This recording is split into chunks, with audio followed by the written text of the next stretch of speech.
What's going on, EoP sports fans? It's Wednesday night. It's 8:30. It's time for EoP. I'm Big Al, And I'm Joey Sheeran. and he's probably wondering why I have my glasses on right now. It's because I watching sure am. these Phillies, you kind of have to. They're so hot right now. You need some polarized sunglasses to take it all in. That's how awesome this team is playing. I know it was cheesy, but I thought I had to do it. I, I'm, Uh, I'm just going to have to apologize to our viewers right now because, sir, you are corny. Corny, but call me corny, but I am living life, dude. We all know how much me and you love baseball. We love Phillies baseball, and when they're hot, we're hot. You know what I mean? And it's just the way the world works, the way the city works, the way this fan base works. And Joe, I mean, these guys don't know anything but how to win right now. Like it is just an amazing thing to watch. You got the current champions here. Now, listen, they haven't been playing the best baseball lately. I'll take these off now. They haven't been playing the best baseball lately, but it's like any team that goes up against the Phillies doesn't play their best baseball lately. Well, of course, and I think after the outcome of this game, if the score remains the same, it would be another W, another series W, I should say. Now, does this one count? Because hey, they were the defending champions, but they were only 500. They weren't over 500 when they played the Phillies yesterday. So does this count? Do the naysayers still say that the Phillies haven't played anybody? Because I'm confused at this point.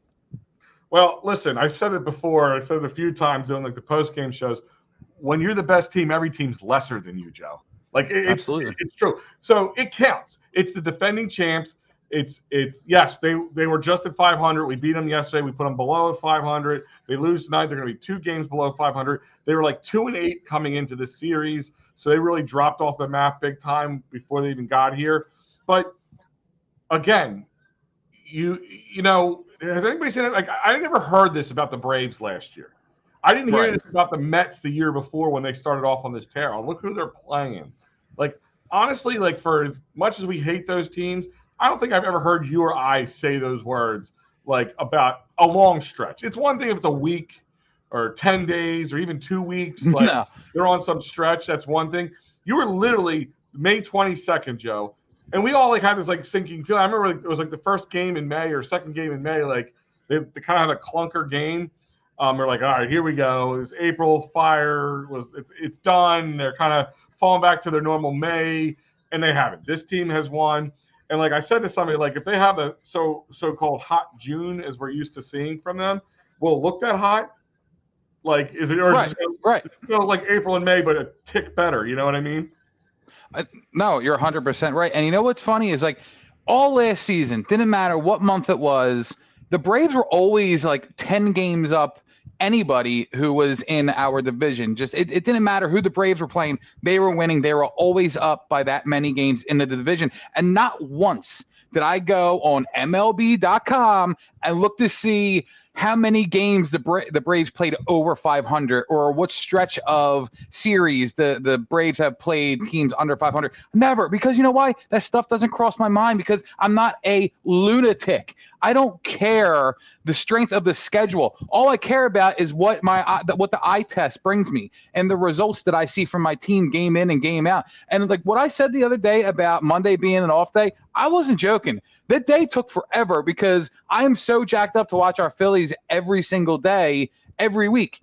And I don't understand why. Like, and it's funny because like even the Philadelphia fans, at least a handful of them out of X amount, they're still saying like, oh well, the Phillies haven't played anybody either. Like, what else do they have to show? Like, they have a top rotation. Their bullpen has been great. They're firing on all cylinders on offense. Their defense has been top notch. Like, what else do they have to do? Who do they have to play? Like I understand the Yankees and Dodgers are coming in next month. Is it going to take up until those series that fans, whether you're a Phillies fan or fans outside of the area, is it going to take those two series to actually give the Phillies some credit? It shouldn't.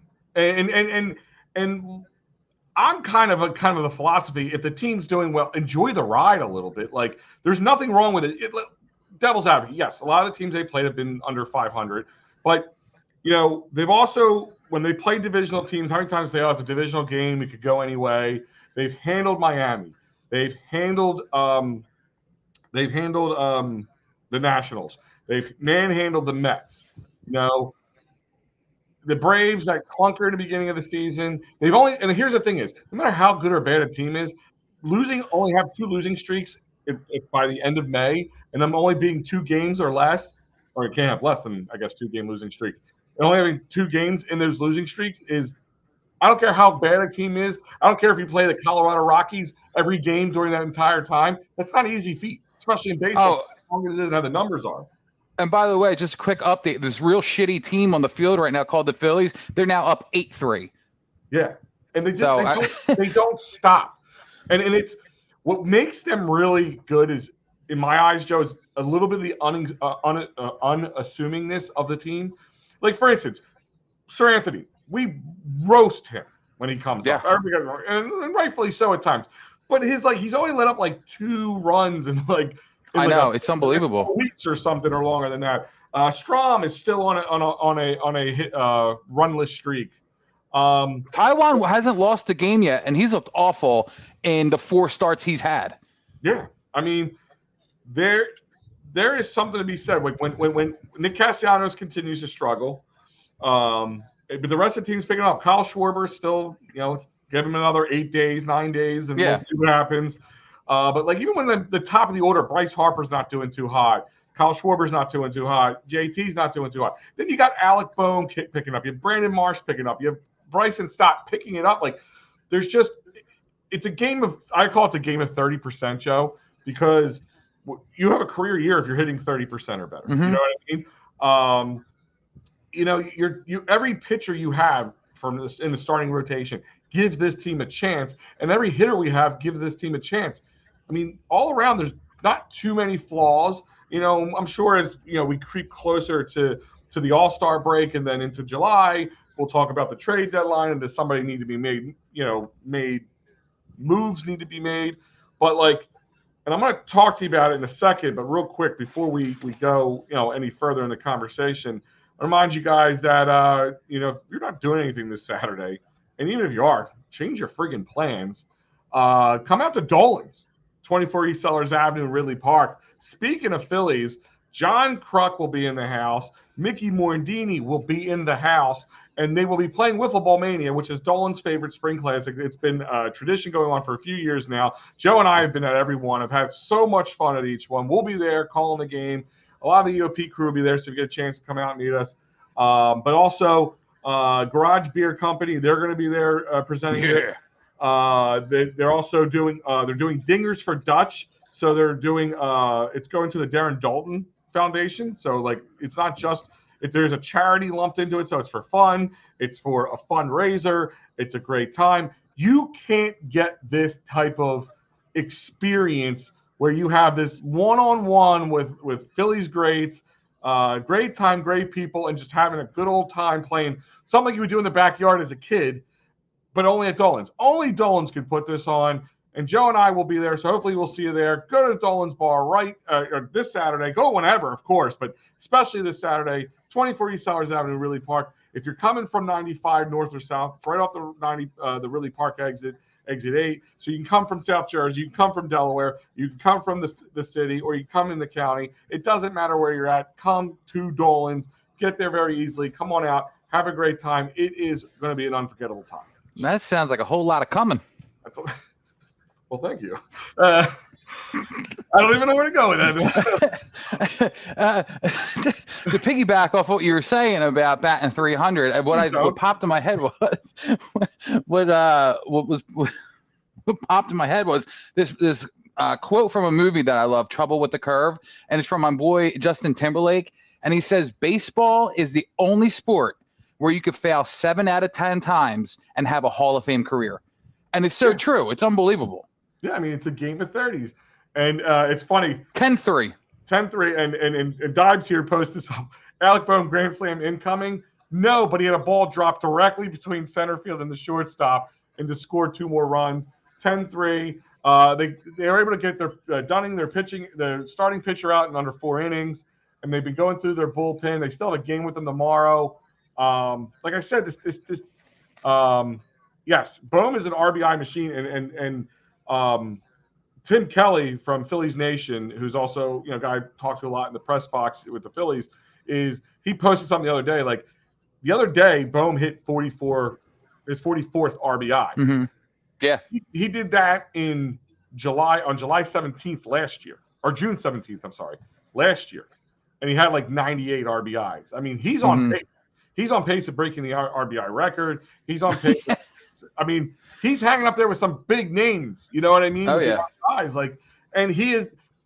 People have talked about would he be able to maintain and should even have been in there in the beginning of being that 4-hole hitter, because he's not the power. He can hit for power, don't get me wrong, but he's just not the prototypical power hitter, Ryan Howard, Kyle Schwarber, things like that. But again, this team, prototypical is not the term I would use to talk about this team normally. But Alec Bohm he is kind of just cementing himself to become a Philly for life. Oh my gosh. Oh, absolutely. I think he's up for arbitration in like 25 or whatever, but it doesn't matter. I mean, he's going to be a Philly for life. There's no way that Dombrowski or Flood or anybody in that upper office is looking at Alec Bohm without anything but hearts in their eyes and really just dollar signs, because they know they're going to have to throw him at it.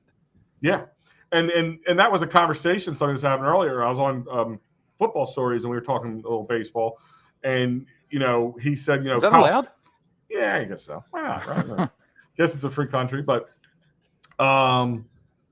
with that being said, he's like, what do they do with Kyle Schwarber? Because he's up after his last contract year is next year.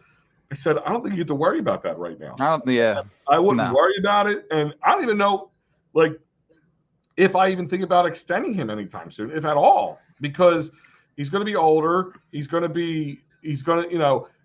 What he does, what Kyle Schwarber does is different. Like, you can't really find somebody else who does like somebody who hits as low average as he does, but gets the on base percentage and has the home runs that he gets. It's pretty remarkable. Yeah. It's kind of really hard to replicate. But then again, you got to worry about, you got Brandon Marsh, who's been playing with us. So that means contract extension, for him is going to have to come up at one point.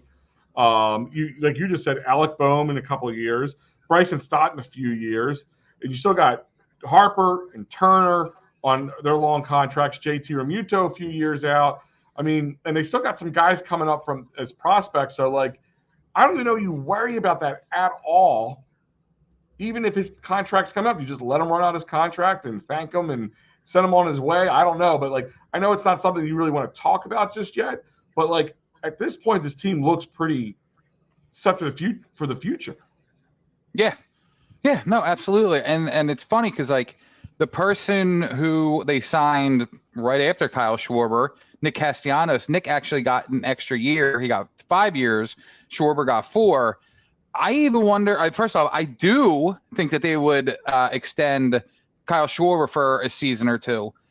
I don't think Nick comes back at all. I think that they're waiting for that contract to be up. In fact, I wonder if they even try and offload him in his last season. And the reason I bring him up is because, again, the naysayers talking about the Phillies and just they're saying, I saw something earlier. It was pretty funny and very true. It said the Phillies are this successful with one of the worst baseball players playing every day in right field in Nick Castellanos. It's almost not even having a DH. It's almost having the pitching position back in your lineup, and the Phillies are still doing this much damage. I mean, I honestly think he should be dropped to the 8-hole.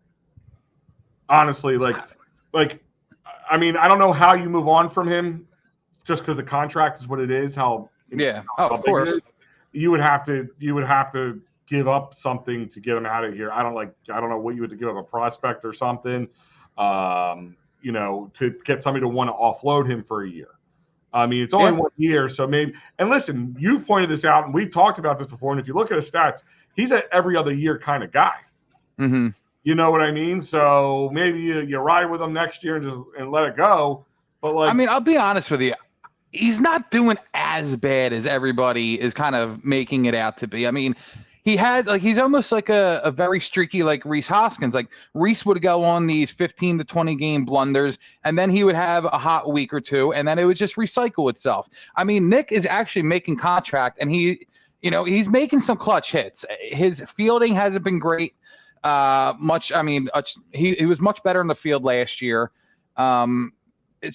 it's just a head scratcher with him, and you can't move him down because of the money. I'm sorry, you can't move him like into the minors like so he can get some more work, some more swings, whatever it may be, because of his money. He has to be an everyday player. And you know what even sucks even more than that is Nick Castellanos being on this roster and not being able to be moved could really screw Cody Clemens in the long run, because there's going to come a time where Trey comes back.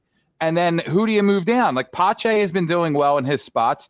With Merrifield, you can't send him down unless he agrees.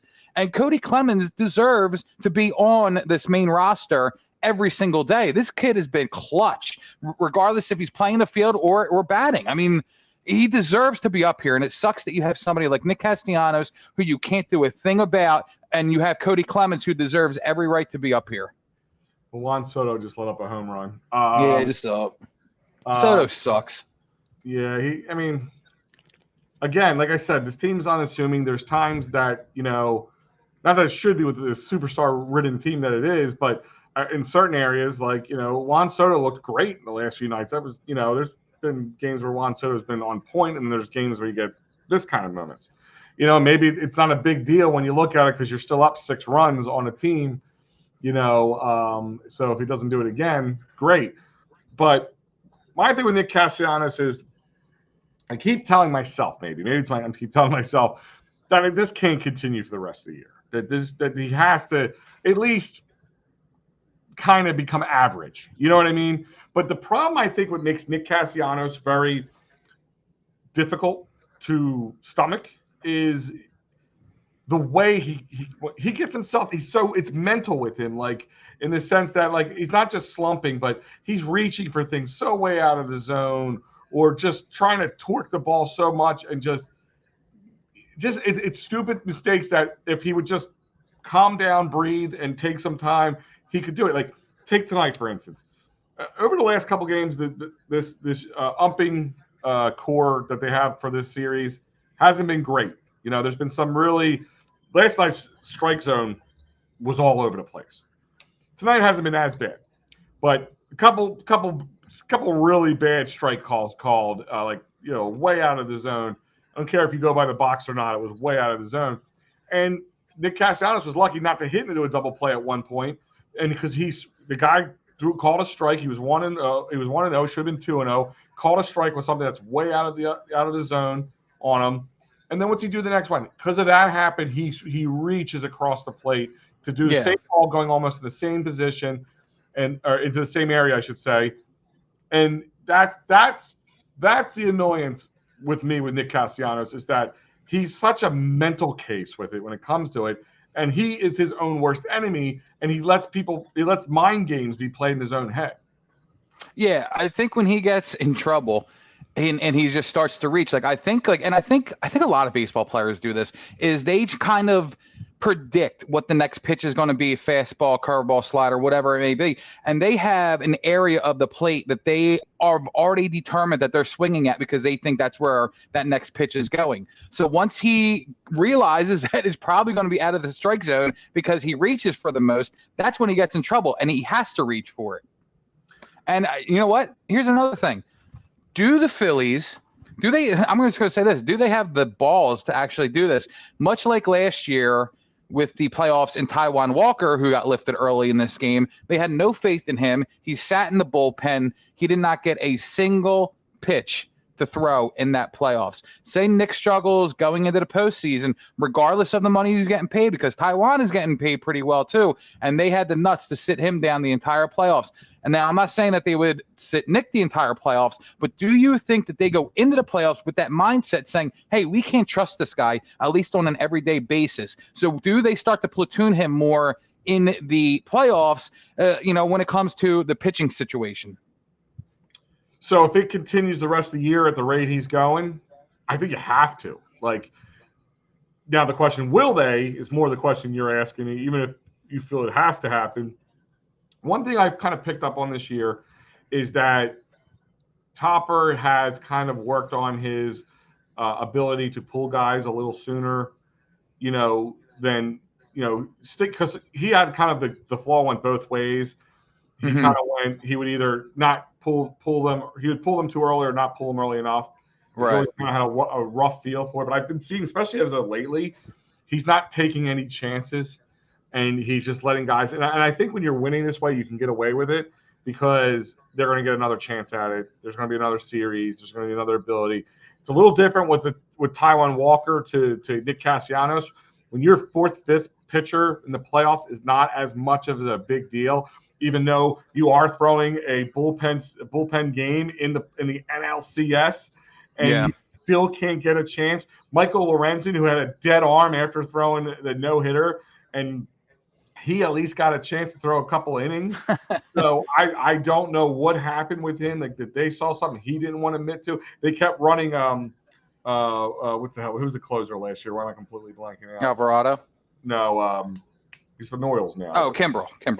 Like I said, I thought he was done in the beginning of the season. He had a resurgence, but then by the end of the season, he kind of fell apart. But they kept running him back out, maybe because the bullpen was a lot thinner and there's no depth to it. So I think it's a little different when you have a guy who is an everyday player like Nick Castellanos. But Joe, I think they do it? I think so, man. I think the fact that you've come to the dance, you've tripped at the finish line as many times as they have in the last couple of years.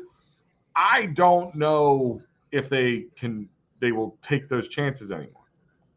I actually maybe Topper talks to some of the players, maybe gets them involved, because I've heard many interviews. I know I just heard one with Aaron Nola last week or so, and he was saying that 2 years ago making it to the World Series, it was unexpected. It was a great ride. They really enjoyed it. But last year, the way that things ended up, losing Game 7, they were up 3-2 in the NLCS to go to the World Series. That one hurt, and that's the series, the loss that sticks with them. So they're on an absolute mission this season. And obviously, I mean, you see it. The proof is in the pudding. We're watching it every night on the TV. They're up 6 runs right now in the 7th inning. And they're the best team at baseball, best record. And I think that it's not luck. It's not yes, they're doing what they're supposed to be doing and beating bad teams or teams not up to snuff. This is what good teams are supposed to do. Now, there will come a time where they start playing some better teams, but it doesn't matter. I think that they're going to continue to cruise because I think they're that hungry. This team, a team that's been, together for 2, 3, 4 years now, they want that big one. They're ready to hang it all out there. So if it comes to the end of the season, maybe, Topper does talk to a Bryce or some of the other leaders, a JT and Wheeler, and they say, hey, maybe how do we go forward with this? And when it comes to, and I don't want to continue to go on with Taijuan Walker, but just to piggyback on him real quick, the thing that bothers me the most, and it's not that he came back from an injury, and he's got his opportunities. We know Taijuan Walker. We've seen him. We know the history. All last year, he was putting up big runs in the first 2 innings, and then somehow he was one of the highest winning pitchers in the league, especially for the Phillies. He had the most wins on the team, and that's because just the team rallied after they got down. But what bothers me is they had to make a decision between Sanchez, Walker, and Turnbull,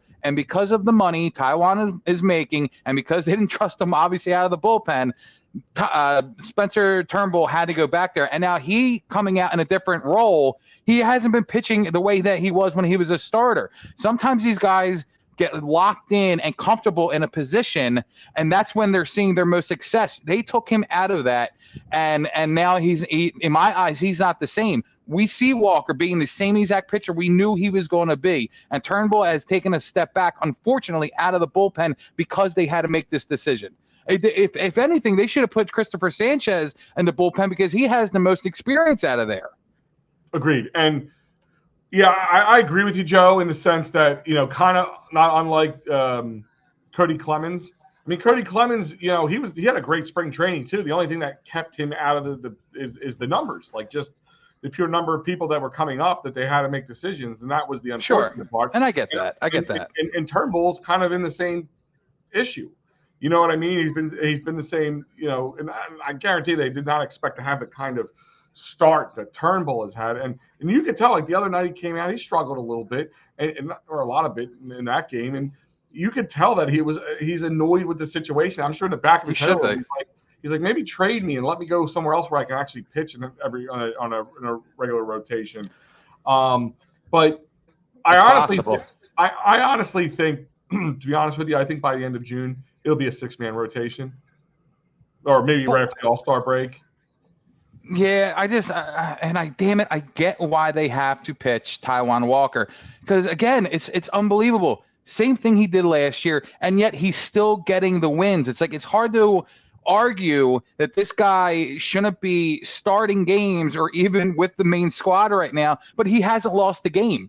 He doesn't pass the eye test, but on paper he is a winning pitcher. He's undefeated. It's hard to. There is some guys who just always tend to get this run support, and that's usually the big difference. And I mean, we talked Cole Hamels. I mean, there was a year that guy couldn't buy run support. You know what I mean? Not Walker. Wheeler, kind of in the beginning of the season when he played, when he pitched in the first few games. Remember, he was 0-3 in start at the beginning of the season. Yeah, and he got zero run support. But now this team is kind of firing all cylinders, and they don't let up. Right now they're up 10-4. It's the bottom of the seventh. They could just kind of lollygag their way through the seventh to try to get to the eighth and get this game moving and get done. I compare them to the 2011 Phillies. The team that just never, even 9 and 10 too, falls into this. This team, no matter how far behind or how far ahead, they just never were out of it. They always were fighting. Now, hopefully the outcome is better, because we all know how the 11. Unfortunately, everybody remembers 2011 as not fond memories because they got roasted quickly. 102 wins. 102 wins, lost to the Cardinals. The big piece tears his ACL on the last play of the game. It was just like a. That's off the top of my head. That's how much I remember of that. I remember being at that game, just watching Ryan Howard tumble to the ground, and I'm like, oh man, what? At first I'm like, is this guy kind of just pretending he got hurt because he's almost he didn't house out the ball or something? I'm right. Then I also, of course, came out. So Adam's kind of mentioning in here, you think they might trade Walker? Listen, I think anything's possible. I don't know if they're going to trade. They want depth, but then again, they have so much. There's certain areas. So much depth. Yeah, there's certain areas of this team where they have more depth than others. For instance, when Trey Turner went down, we're like, oh, who's going to play shortstop? Do you guys trust Mundo Sosa to play every day? Cody Clemens, could he play every day? Are you going to platoon them? It's it doesn't seem like it makes a difference. Yeah, you saw the 3-run home run today from Mundo. Cody Clemens, and the conversation about him is just the biggest problem right now is what do we do when Trey comes back? I mean, Trey now is ahead of the curve in the honestly, I see you let him ride out the 6 weeks. Just ride it out, because and I know he's climbing up the walls. He's probably going nuts, but it's barely been 2 weeks. It hasn't been 2 weeks since he's been out. He's already just doing small things, which he doesn't want to do, which I get. It's all right, man, I've done this. It's a little not beneath me, but whatever. But, that's going to be the big question. When Trey Turner comes back, what do you do with him? What do you do with Cody Clemens? And right now, Cody Clemens, no matter how long he's not playing or playing, he's hitting. And he's winning games. He's winning games. Yeah. He's winning games. You can't not. I don't know what you do with him, because Joe, who do you send down? I know this is not unfortunately a bad problem to have, but who do you send down? Unfortunately, it has to be Pache, because it's not going to be Whit Merrifield. All right, so it's just not. And you know what? I don't know how much minor league stuff you pay attention to, but David Dahl, who they signed from Colorado in the offseason, this guy's an outfielder, and he's been batting great. So I mean, they have guys that they could even bring up if unfortunately somebody else get injured out of the outfield. But then they have plenty of people who they could still put in the outfield that they have on their bench now. Oh my God, it's a great problem to have. You're right. The one time Schwarber played in the outfield was like early May. Yeah. And I'm I remember I turned it on because I didn't look at the lineup. I just turned the game on knowing it was on. And I'm sitting there going did somebody get hurt?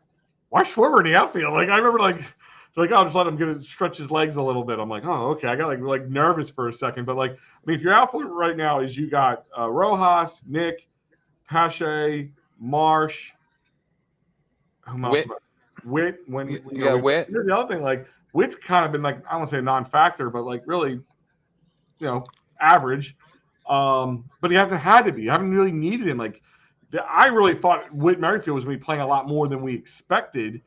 than a normal pickup in that position would have been. But we haven't needed him. Like I said, no matter who steps in, this team has just got that vibe that they no matter who's going to come up to the plate, like they're always on. Even like Rojas, like I know, me and you kind of jokingly gone back and forth about this at the beginning of the season, but like even he's been playing a lot better. Like Brandon Marsh, he's been playing better. Yes, Brandon Marsh is bad. He's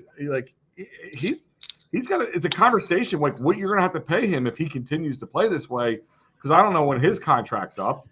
It's pretty wild that you have a team that consists, and I just take the injury to Trey Turner out, but you have a team that consists of Bryce Harper, Trey Turner, and I'll even say Kyle Schwarber, and you look at them as possible and former All-Stars, but then you look at this lineup and you're like Brandon Marsh, Bryson Stott, Alec Boehm. Like if you didn't have those other three names, these other three guys would be your All-Stars on this team. And they could win out, over these three that I just named, of course, Trey Turner, to make the All-Star team this year. I mean, especially Alec Boehm. Alec Boehm is probably the top third baseman to get the votes this year.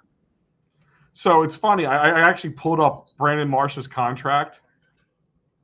So he's pre-ARB, right? Okay. He signed a 1-year, $766,000 contract. Wow. But if you look at it, that's for this year, right? But then it doesn't say. Then it says 2028. He's a UFA at that point. So as he go through ARB again? Yeah. He'll just every year. I think he gets 2 or 3 years of arbitration. So like he'll get the raise. You don't have to worry about paying him much until at least 26, 27. Well, you do because because the Phillies could offer.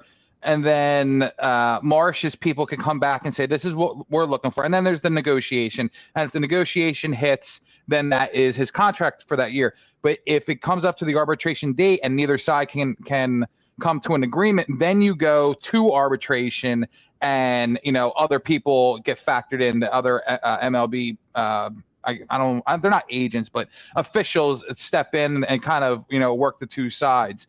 In fact, Alec Boehm this year, he came out with a number saying he wanted $4 million. If the Phillies did not offer him that, and then they kind of went back and forth, and officially obviously they came back and came to a deal, which is exactly what's going to happen with Brandon Marsh. Brandon will say, hey, Brandon's people will say, hey, look, my client had a great year, and what you're offering him is, you're lowballing us. So then they'll go in and they'll have some talks and they'll meet somewhere in the middle or a little bit more towards Brandon Marsh's side of things. And he'll be back with the Phillies. There's no doubt about that. I think he's going to be a lifer as well. Yeah. I think at one point you have to start asking, do we sign him to a few-year extension now and get him at a cheaper deal before we start? I mean, it's a little hard. How can he play any better at this point? But, it's you have to make those decisions because, again, Bryce Harper still got 8 years left, and we'll talk about that in a few. Trey's got 9 years left on his contract. JT's 2 or 3. He's got 3 more years left. 3, I believe. They signed him in 2021 to a 5-year deal, right? I think so. Yeah. Yeah.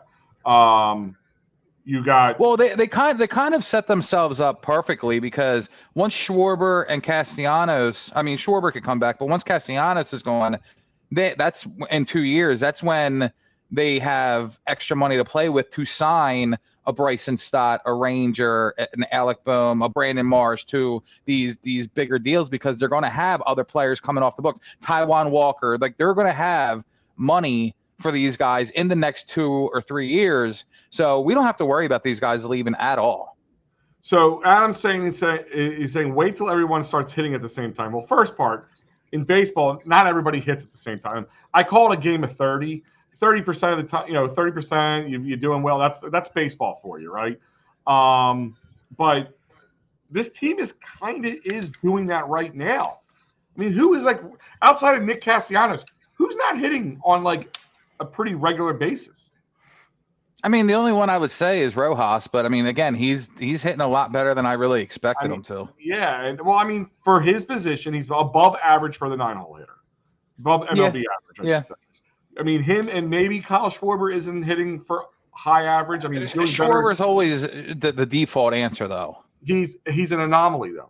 I said, you're never going to find another player like him, you may not have to replace him because it's just he is an anomaly. And it's just something that's – I mean, when was the last time you could find anybody with the RBIs and the home runs and the on-base percentage he has, but a sub-200 average? Like, it's just not something like you hear about. Right. But, like I said, I mean, this team is pretty much hitting – I'm not saying like they've peaked or anything at all. They could definitely do better. But, I mean, like you just see like every night it's maybe that's the other thing that makes it fun. Like you were talking, like these nights off are like torturous for us. You know what I mean? Like I don't know what to do with myself. I feel so out of sorts. Unfortunately, when you have a wife who watched the games with you, she knows the off days as well. So it's the honey-do list night. Yeah, well, I tell her to go pound sand. Like, oh, the Phillies they're not playing tonight, right? I'm like, I don't know. And then she looks at me. Yeah, but the Iron Pigs are, and I got to do my research for the show and the company. So, why don't you take that list and shove it? Yeah. I hope she's not listening, babe. I'm kidding. She's right behind you. But real quick, guys, I want to remind you that this show is brought to you by Sherry'sTickets.com. That's right, Sherry'sTickets.com, family owned and operated since 1946. Sherry'sTickets.com. Forget the rest. Use the best. Go to Sherry's Tickets. No hidden fees. Great prices. For any of your sports conscious days, I don't care if you're in the Philadelphia area or not, anywhere in the continental United States, you can use them. And you can save yourself an additional 10% off by using that great promo code EoP10. EoP10. That's right. EoP10 will save you 10% off at Sherry'sTickets.com. They're already great prices. No hidden fees. Joe, what's that promo code again? EoP10. That's right. EoP10 will save you 10% off at Sherry'sTickets.com. Hey, do me a favor. Look at the stat line real quick for Bryson Stott. What did he do tonight? Tonight? Yeah. I'll tell you right now.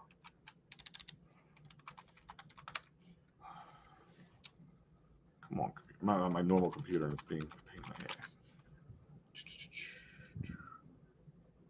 Well, just off the top of your head, do you know if he has a double or a stolen base? I don't know if it's a stolen base or not.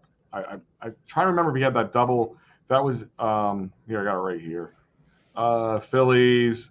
Bryson Stott is 1 for 4 tonight. Does it take 2B? It does. I'm looking at the Google stats, but don't give you that.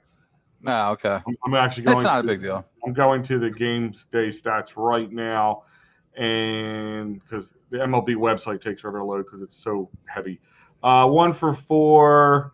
2B was Bohm. No, he was a single only. Trying to see did he steal anything? Nope.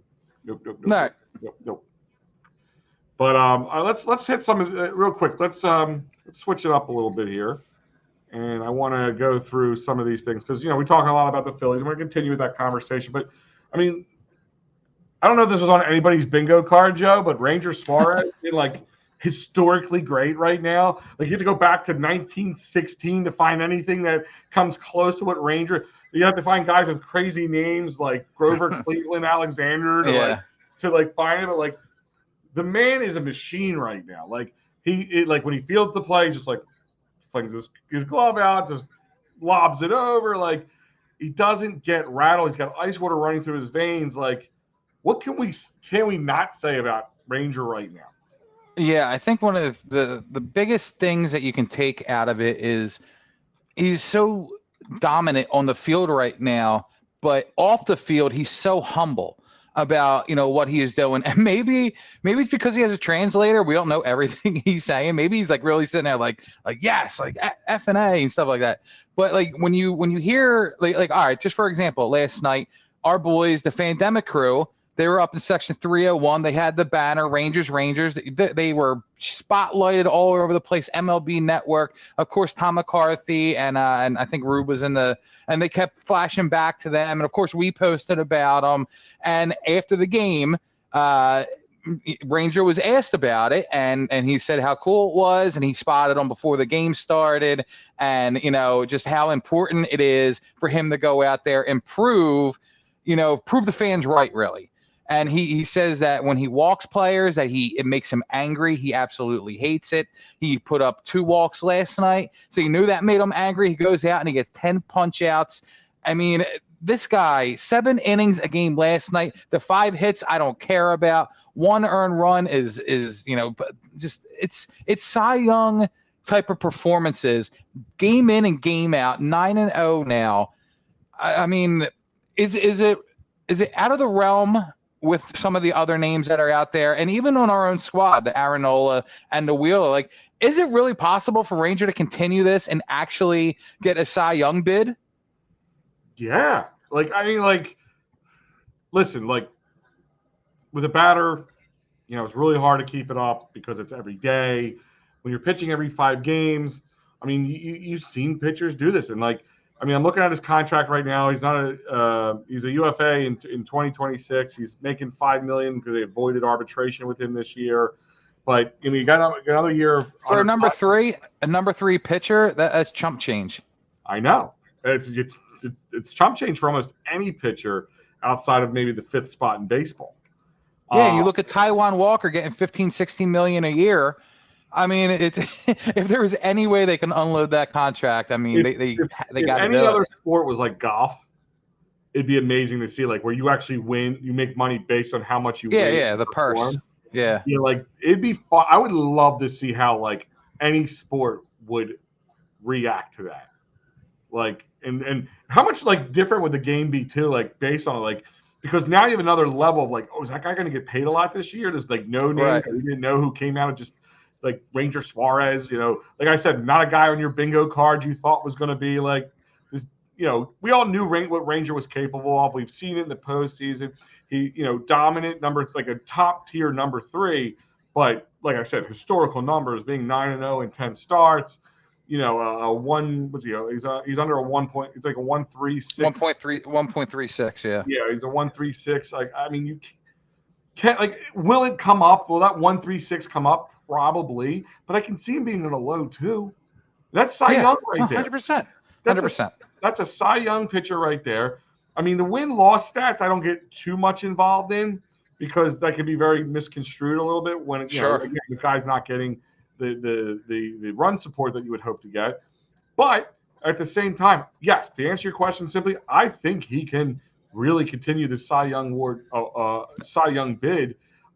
Am I going to put my house on it? No, but, like, I wouldn't be like, if I put my house on, I just throw all my money away either. Like, I'm going to look at it when we get done tonight. Like, what does it look like? I would throw a couple shillings on it just to see what happens. Can you imagine if, and not only baseball, but really all sports, can you imagine if, like, there wasn't these long, I mean, I guess you can even look at Trey and Bryce Harper's contract, like these big bloated years, the 9, 10, the 13-year contracts. Can you imagine if each baseball player got, like, a year or 2 contract each time, and like what your point was, like each year they get a new dollar amount based on what they did, like, the prior year. Like, Ranger making 5 right now, he continues this, like, he could have made, like, 10 to 15 next year, and then if he has another great year, he gets more than that. But if he has a down year, he gets less than that. Like it would change the realm of sports forever. And can you just imagine, like, the output, like the intenseness that every game would be for all these players, like, wanting to go out and not there wouldn't be a game where a guy doesn't, run it out to first base. Like, everything will be incentive and contingent on what you do the year prior for your next paycheck. Yeah, no, I mean, like, it's pretty crazy. And I guess the only thing where it would make it difficult is like signing people. You know what I mean? Like, the ones who usually pay the most get to sign them, or have the most success get to sign them. Like, I don't know how you go out and try to, like, get a free agent to come to you if you're only going to get paid based on, you're only going to go to a place you want to go. Like, funny thing is, like, but if everybody was on the same playing field, then every agent will be doing the same thing. JT just hit into a double play, and I'm seeing a home run. What are you talking about? No, I'm saying JT just hit a double play. You think this is going to be a quick out, get to the 9th inning? Bryce Harper hits a solo shot, 4-11. Put it up. Put the post up. Oh, yeah. Put the post up. You know what I'm talking about. Put it up. I even have that one. Yes, you do. I saw it. Do it. Oh, here it is. This is taking too long. Sorry. There it is. The answer is yes. The answer is yes. I mean, definitely. Here's my thing. Number one is Fred chiming in here saying Cy Young. Now, is he screaming Cy Young for us talking about it too early? Is he agreeing? No.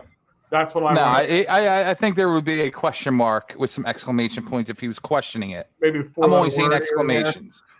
Yeah. So, Joe, you posted this the other day, very timely, and it said, should the Phillies give Harper his extension? Like, I remember we all were kind of scratching our heads. How are you asking for an extension? You haven't won anything yet. And you know, you guys have tripped the finish line, and you still got 8 years left on your contract. I think right now nobody would care because we're so high on this team right now. But, Joe, I mean, should the Phillies, should Harper's people open up that discussion? And if they said, fine, we're going to add 3 years onto his contract. Yeah, I think yes, I was a hard no on giving him an extension this past offseason. But game in and game out, seeing what this guy does, it really has to open your thoughts to it, because I mean he I think he deserves it. And I think the number of what each year tacked on would matter. But it's what if the Phillies came to him and was like, hey, we know the back end of your contract, you're probably not going to play those years. We'll give you 3 extra years at $10 million a season. That gives you 3 years, $30 million for not even playing, as long as you go out there and bust your tail for the duration of this contract. You know what I mean? I don't even know if the number has to be that big. He just wants the extension and extra money. Yeah. And is again, I kind of have I kind of have this theory, and our boy here, Time for UFL Football, who's TMZ, who's always on the morning show with Phil, because I know his next message. I know what that's going to be. What's the score? 11-4. Phillies are up right now, and it's the bottom of the 8th. So I think did they get out here, or did they change pitchers? No, they're in the field. Okay, so now it's the 9th inning. I'm sorry. We were just at commercial. And, of course, he said Phil Stiefel is the man. The man. Yeah, it's okay. He's there. He's here. He's a good guy. He's around. Yeah, but again, at this point, I don't think anybody cares. I have a kind of this running theory that they already came up with something to make him happy without giving him the extension, some profit sharing, or maybe give him a job in the back office when he kind of like Tom Brady did. He signed this deal before he actually fully retired from the NFL with was it Fox Sports or ABC, whatever football announcing he would do, which blows my mind. Tom Brady's great at a lot of things, but I don't know if it's going to be announcing or color analyst will be one of those. He's going to suck. And I kind of feel bad because I like Greg Olson. He was good. I found him amusing. Yeah. The only thing I have to say about that, and I've seen the arguments back and forth, is Greg Olson knew what he was getting into. He knew that once Brady was coming, he was going to be let go. He had a couple years to get used to this. So it wasn't really that big of a surprise. And in fact, he probably had other things being lined up as everything was kind of taking place. So I understand the thought process, the guilt, the sympathy for Greg Olson, but also let's not forget this. He's $100 millionaire, talking sports, and I'm not going to feel bad for him. Thanks, Adam, as always. But again, at this point, I'm I don't even care. I don't even care. It's if you sign him to extend, so he's getting paid the same amount of money, but maybe you extend, like you said, a couple of years, 2-3 years. At that point, it's going to be chump change anyway. In 8 years from now, what he's making now isn't that high compared to some of the big contracts they've signed. So 8 years from now, he might be league minimum for all we know. That's very fair. That's true. That is very true. And speaking of Bryce Harper, he was actually just involved in a prom proposal from some students out of Haddonfield. And coincidentally enough, my friend Lori, who I have my season tickets with, they were her kids who she teaches. She teaches at Haddonfield. So yeah, so she knows these kids, and Bryce Harper has actually donated baseball gloves and cleats to the school as well. So he's very much involved in that school district and area. And it's a really cool story. You know, obviously everybody has seen the video, but then that morning to find out that it was my friend Lori's students who this happened to, it just adds another element to the story. Yeah, and like I kind of liken it to the 2017. Oh, sorry, not to interrupt, but also what happened was the kid just walked up to Bryce Harper's house, knocked on the door and asked, and apparently JT didn't answer the door or wasn't home at the time. Oh, that's hilarious. But like, yeah, funny, I heard they were somebody was telling, they interviewed him and he said he's like, he just knocked on the door and asked Bryce and shot his shot and saw if it would work, what he would do. I'm like, why didn't you just take that same approach with the asking the girl on a date? But hey, like, oh, come on. I know, but like you pretty much you knew you were gonna get a yes. Like who says no? It'd be pretty messed up if she goes no. Well, what I thought was funny is the girl looked right at him and she was like, "Oh, I'm gonna cry," and then she hugged Bryce Harper before even turning to the kid. She's like, "Oh," she hugs Bryce Harper, and he's just like, and Bryce is just sitting there going, "Sorry, I'm Bryce Harper. I'm amazing. I don't know what to tell you." Like it's like, what do you do with this? But you know, Phillies, it's officially game over. They won 11-4. Team just keeps on. There's another series win, Joe. They don't even have to win another series win. Another series win against the defending world champions. Yes, not playing their best baseball. Yes, they have some injuries that they're dealing with. But again, we don't control that. Looking after these wins, like I'm looking at like run differential.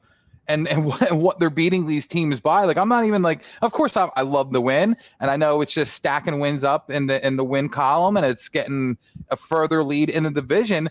But I'm also like, I want to know what the run differential is now and what they're beating these teams by, because a majority of the games are 7 or 8 runs and higher that they're scoring. I feel like they're like, I would like to know what their average runs per game is right now in 20. I'm gonna actually look that up. It's got to be 6 or 7, has to be. I was going to say 5.5. That's actually exactly where I was going to be. I think that sounds really low. I mean, even last night when we thought that they were going to win 3-2, they ended up putting another 2 mark on, and they won 5-2. They won by 3 runs there. Average runs per game. This is Stat News. They're actually not at the top. There's 5 teams above them right now. Not by much. Oh, wait a minute. Hold on. I guess. Do you know why? How's that possible? No, I'm sorry. I rephrased that. They aren't. They are. Let me fix this. There you are. They are on the top. But the reason it was they had it shifted differently because about how many games teams have played. Okay. They are right now at the top at 5.33. I'm telling you, I'm pretty shocked by it's that low. I would have thought at least 6.5. Dodgers are number 2 at 5.14. Milwaukee's number 3 at 4.98. Cleveland is number 4 at 4.88. Baltimore is at 4.87. The Royals are at 4.84. So those are like that 4, 5, 6 spot. They're all real within like a couple points of each other. The Yankees are at 4.8. And then after that, it's 4.6 and below for Houston. Atlanta's at 4.58.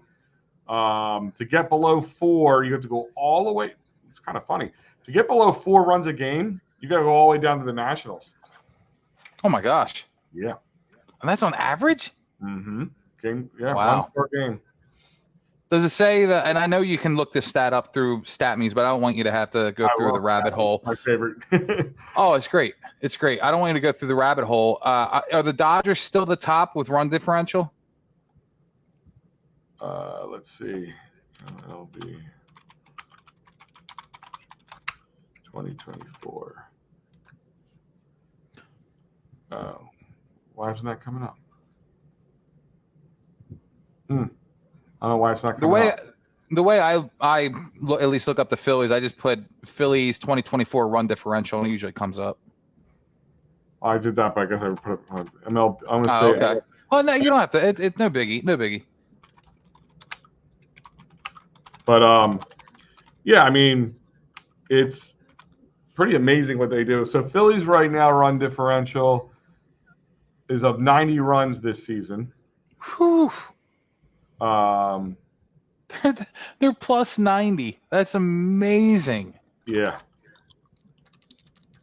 I was trying to see if they would give me the whole MLB. When I asked MLB, Yeah. they said I don't understand, so I guess they can't. I don't know. Yeah, there's sometimes I'll go on StatMuse and ask them something that's very, very simple, and it comes back with their results, and I'm just like, how is that even possible? Chris Moore saying Braves are blowing out the Cubs. And we're 6 games up. We're 6 games up over the Braves in the East. I mean, the Braves are kind of going through what we went through over the last couple of years between the Mets and us last year and the Braves in 2022, I should say, and then us and the Braves in 2023. Like, just like every time you're like, oh, we won tonight, and you look up, oh, the Braves won tonight too. Like, it's like you couldn't wait. Like, they're going through the same thing we went through. It's kind of nice to be on the other side of things. Well, that's actually what happened in the beginning of this season. The Phillies went on, like a 17-3 tear, and we're still like, oh, how are they only gaining like a game and a half on the Braves? And that's because the Braves just kept on winning. But listen, the Braves were great last season, and off the top of my head, I want to say they had 102 wins. It's very hard for a team to duplicate that type of success the following year. And I guess you could almost look at it as like the same thing with the NFL and the Super Bowl. It's very hard for a team that either wins or appears in the Super Bowl. It's very hard for them to have a successful season, run through the playoffs, and make it to the Super Bowl again. And I feel like that has, it's very similar throughout every sport. You have a really hot season, you get to the promised land, you win it, and then you think you're going to go into the next season and things are just going to continue to roll that the previous season went. And that's just not the case a majority of the time. Like, unless you're the Dodgers and you're just throwing an a-hole amount of money at every player, and, even them, they finally won the World Series, I believe, in the pandemic season where it was shortened, and that should have an asterisk on it as well. The teams that spend the most money do not always have the continued success, and that's very much on par for the Braves. Like, the Braves are a really good team. Strider is really the only one that they have gone, down to injury. Acuna just isn't having a great season. Other players have kind of taken a step back, from the beginning of the season and last season. It's hard for these really good teams to continue to have great seasons year after year. And look at the Phillies. 2 seasons ago, they got in last spot in the wild card. Last season, they got in with the first spot of the wild card. They're still trending up. The Braves are kind of on that decline, which is really kind of expected. Yeah, I did this real quick. So I'm looking at some of the teams that are, top in the league. Kind of answer those naysayers a little bit right now. Please. So I don't know, because Adam's saying it says the Dodgers or Phillies are tied at 83, but that might have changed tonight. That could have, with the way they played tonight, and brought them up. Well, yeah, because they won by 7 runs, so that puts them at 90. Yeah, so he might just be looking at something that hasn't updated yet. So the Phillies are 90. The Dodgers are at 83. The Yankees are at 75. Cleveland is at 65. Baltimore's at 52. And the Braves are at 39. Wow. Well, I mean, again, the Braves are on a decline. They're on a skid right now. Listen, there's nothing that is set in stone that the Braves aren't going to turn this thing around and really, like, they could be the Phillies of prior seasons where they start to get hot in June. I mean, the Phillies last year had a real dumper of April and May. June comes around, they were one of the hottest teams, and they were on par with the Braves the rest of the season. Who's to say that the Braves can't do that the way that the Phillies did it last season? You can't count them out at all. Like, I don't care that it's 6 games up in the East. Like, I'm not comfortable with that at all. Yeah. And here's a little thing that tells you, like you said, to kind of support what you're saying. Teams that had success the year before, it's hard to maintain, especially take the team like the Diamondbacks, who, of course, hoisted up from the NLCS. I mean, they're below 500 at this point. Their run differential is 1. So especially for a team like that had success with a lot of guys. They have some good players on their team, don't get me wrong, but they had a lot of guys who really played above, what you expected them to play that year. So, I mean, that plays into it well. Chris is saying Dodgers play the Diamondbacks tonight. It's Glasnow versus Hughes. And we have Mike chiming in here. What's up, guys? What's going on, Mike? It's always What good to up? talk to you. We'll hit a couple more Phillies things real quick. Speaking of naysayers, a lot of Robbie Thompson naysayers out there. I'm still seeing people say fire him for some reason. Luke, who is a guest on Trending in the AM just recently, the Phillies are 211 and 140 since Rob Thompson took over on June 3rd, which he'll be coming up on his 2-year anniversary in just 10 to 12 days here, including the postseason. So, I mean, again, he has a good team. He was able to inherit from a guy who was ruining it, for lack of better words. So, yeah, if you put him on a bad team, he probably doesn't have the same exact success or at all, but these guys respect him. I mean, you could see it. This team respects him. They played for him, and take away the wins and losses for a second, because a lot of people, when it comes to managers in baseball, well, you got Bryce Harper on the team, yeah, you got JT Realmuto, you got these guys pitching wonderfully. Of course, he's going to look great, but look at guys who have come up through this and who's worked with him over the couple of years. And I'm sure, listen, it goes through the other coaches too, the hitting coaches, the pitching coaches, and all that stuff. But you had a guy like Trey Turner came here who struggled.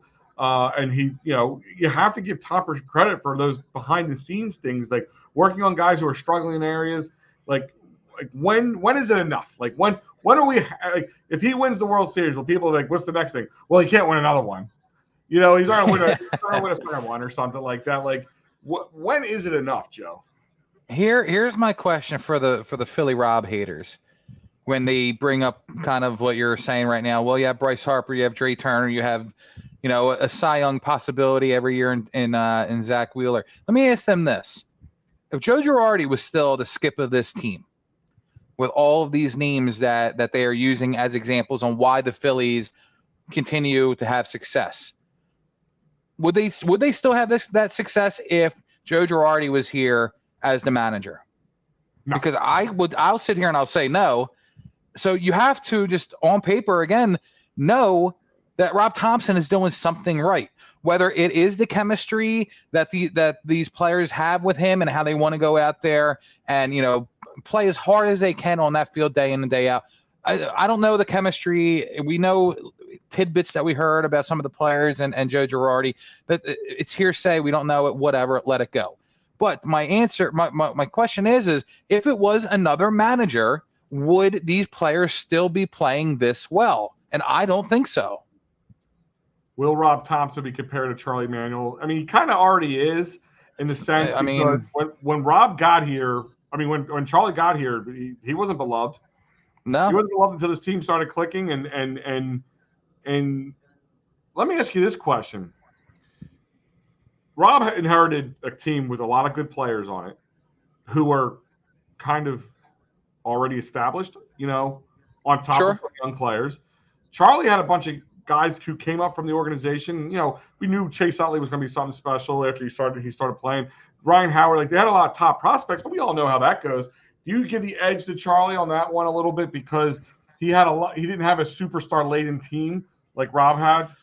I understand how you can lean that way, but I think the way that we're seeing things play out right now with Brandon Marsh, or with the young guys, and I'll just say the daycare as an example, the way that they are, showing up day in and day out successfully under Rob, Rob's got some all-stars. He absolutely did. Was he inherited them? Absolutely. But look at the young guys that are coming up and doing it. Cody Clemens. Look at these young guys that are coming up. Can I say that Charlie Manuel, outside of the big, and tell me if I'm wrong, but it's really the big three. It's Rollins, Utley, and Howard. Outside of those three, can you say anybody who was that, over the top great homegrown for that Charlie had? Well, let's see. Victorino, almost he was over the top great, but he was a Rule 5 guy. Right. Jason Worth, they traded for him, but he was and also left after only a couple of seasons. Yeah, because he got paid. Right. Listen, I don't blame. Listen, Pat Barrel wasn't great. He inherited him. Pat Barrel was supposed to be wonderful, and then he got up here a one good season, and then he had this resurgence in 2008. Moved on to San Fran, had some more, had sex with more moms, and moved on. Beloved Jim Thome, before Ryan Howard took over as the mainstay at first base. I mean, we all loved him. He was great, especially with other teams.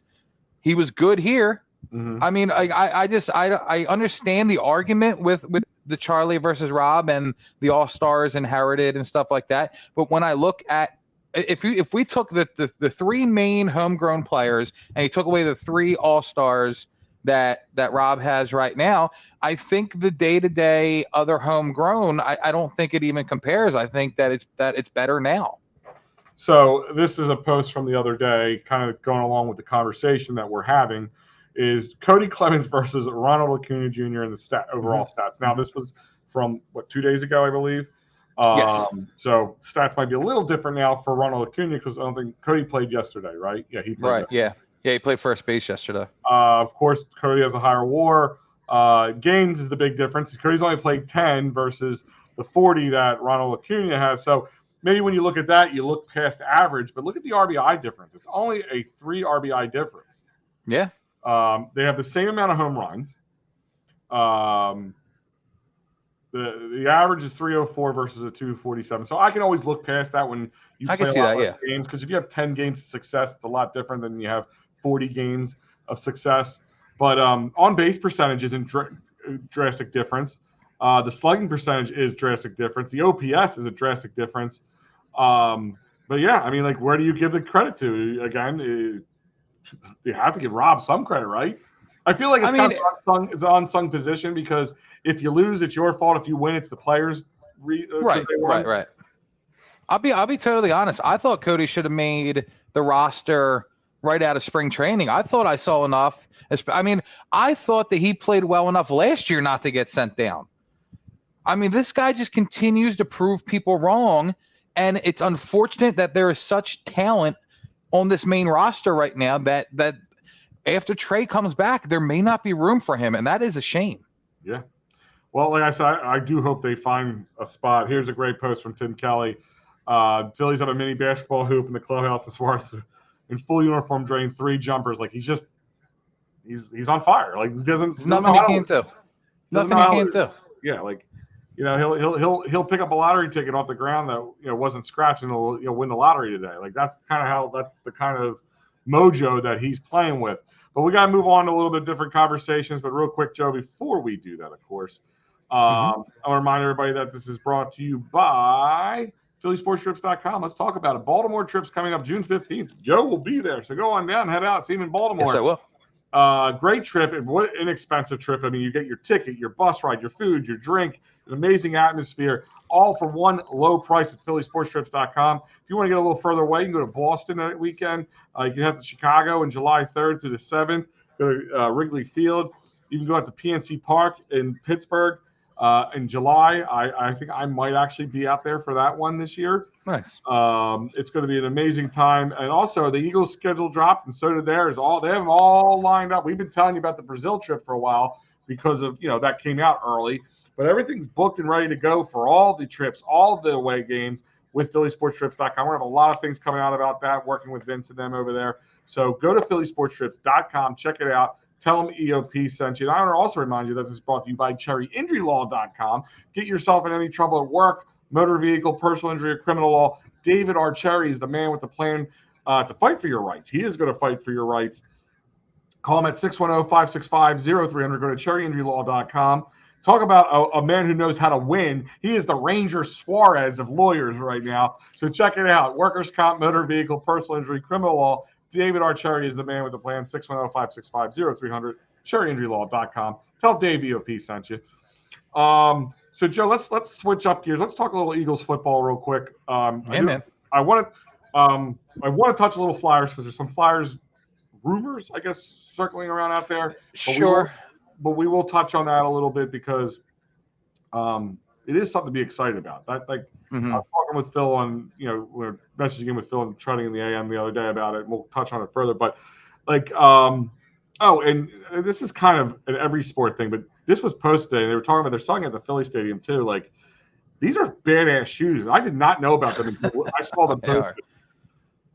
The only thing I haven't figured out yet, because I haven't really been to do any like research on it, Is that like our longitude or something? Like where you find? Yeah, that's what it looks like to me. Yeah. I couldn't tell right away what it is, but I like these. They're called the Nike Dunk Low Philly.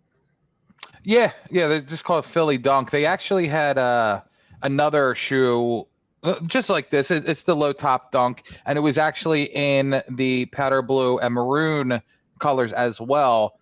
They did that a few years ago, Yeah, I and believe our boy Ryan Reef had them. He was wearing them the yes, other he day. does. Yes, Yeah. he was, and I was very jealous because I wanted those shoes for a very long time, and they do not go cheaper than like $350 to $500, depending on where you're looking. These shoes are limited edition. I don't know what these are going to go for right away. I'm gonna try and get a pair. It looks like that they're going to be released on May 30th. So they're actually selling. I've become a sneakerhead. So yeah, well, I heard on the broadcast that they're going to be selling at the store. At Citizens Bank Park. Yeah, our boy with the Nipa Bird Gang, he actually put a link in our post about it earlier, and it says where they're going to be selling it, and yeah, it does say in the Philadelphia area, and I believe at the stadium. And real quick, we're still talking Eagles, but this is kind of a crossover conversation. Yeah. Some of the young bucks of the Philadelphia Eagles were just at the Phillies game recently for the Mets series. Was it the Mets series? I believe it was the Mets series. We should say recently signed officially to his rookie contract, yeah. Cooper DeJean. Cooper DeJean.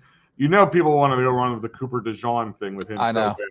I'm sure we're going to see that T-shirt once he starts playing. Well, that's the thing. I think everybody, and especially myself, I thought it was Cooper DeJean the entire time through the draft process, and then it comes down as Cooper DeJean, and people were putting shirts out saying DeJean because DeJean, John, because that's the way that people thought it was pronounced. And the fact that now it's DeJean, I'm like, oh, well, that sucks for those people. It still works.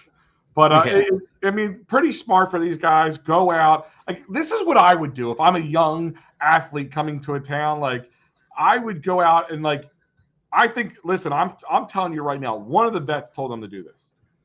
One of the vets said, go out. The Phillies are giving you guys tickets. They probably gave them tickets or something or a suite or whatever. Go absolutely. Out, have a good time. Ingratiate yourself to this town. Put on a Phillies hat. You will become an icon before you step out on the field. And it's just a smart thing to do. Like, even the most stubborn Aaron Rodgers, when he moved to New York for the Jets, you saw him at New York-based sporting events before he actually hit the field and tore something. But it's such a smart move, like, especially in this town, man. Just, like, people already love this guy, and this guy hasn't played he could suck for all we know. He hasn't played a lick of football on Philadelphia turf yet, and just by him going to a Phillies game and having a good time, and like that's just, I don't know about you, but that's just something I would be out doing if I'm a young athlete going into a new town and ingratiating myself. Yeah, I mean, you kind of see, or you have seen it with the bigger superstars that are here, the Joel Embiid, Kelsey, Brandon Graham, Bryce Harper. They always embrace and wear the jerseys of the other sports that are across the street from each other. I think this is no different. I think that these guys see what these other athletes have done in Philadelphia and how beloved they are, and they're like, all right, I'm going to take a page out of their book, whether somebody else telling them to do it or not, doesn't matter.